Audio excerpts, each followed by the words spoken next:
एक बार शहंशाह अकबर के दरबार में बहुत ही अजीब मुकदमा आया, जिसने सभी को सोचने पर मजबूर कर दिया। हुआ यूं कि बादशाह अकबर के दरबार में दो महिलाएं रोती हुई पहुंची। उनके साथ में लगभग 2 या 3 साल का सुंदर सा बच्चा भी था।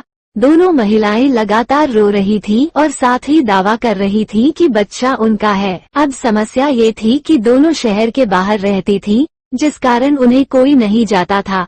इसलिए ये बताना मुश्किल था कि उस नन्हे से बच्चे की असली मां कौन है।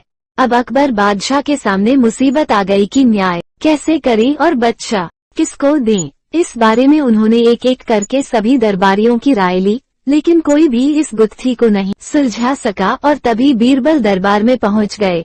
बीरबल को देखकर बादशाह अकबर की आंखों में मानो चमक आ गई हो। बीरबल के आते ही अकबर ने इस समस्या के बारे में उन्हें बताया।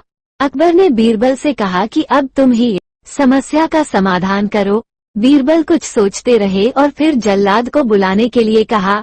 जल्लाद के आते ही बीरबल ने बच्चे को एक जगह बैठा दिया और कहा, एक काम करते हैं, इस बच्चे के 2 टुकड़े कर देते हैं। एक एक टुकड़ा दोनों माओं को दे देंगे।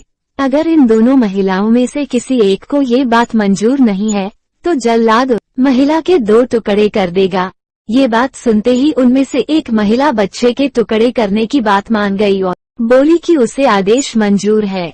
वो बच्चे के टुकड़े को लेकर चली जाएगी, लेकिन दूसरी महिला बिलख बिलख कर रोने लगी और बोलने लगी, मुझे बच्चा नहीं चाहिए, मेरे 2 टुकड़े कर दो, लेकिन बच्चे को मत काटो। यह बच्चा दूसरी महिला को दे दाएं। ये देखकर सभी दरबारी मानने लगे कि जो महिला डर की वजह से रो रही है वही दोषी है। लेकिन तभी बीरबल ने कहा कि जो महिला बच्चे के टुकड़े करने के लिए तैयार है उसे कैद कर लो, वही मुजर्म है।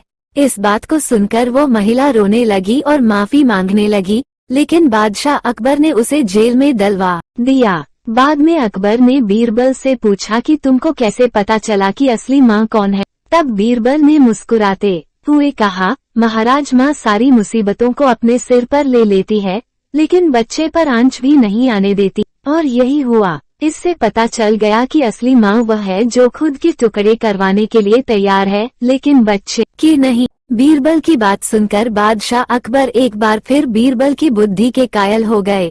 कहानी से सीख, हमें कभी भी किसी दूसरे की चीज पर अपना हक नहीं जताना चाहिए। साथ ही हमेशा सच्चाई की ही जीत होती है और समझदारी से काम लेने पर हर समस्या का हल निकल आता है।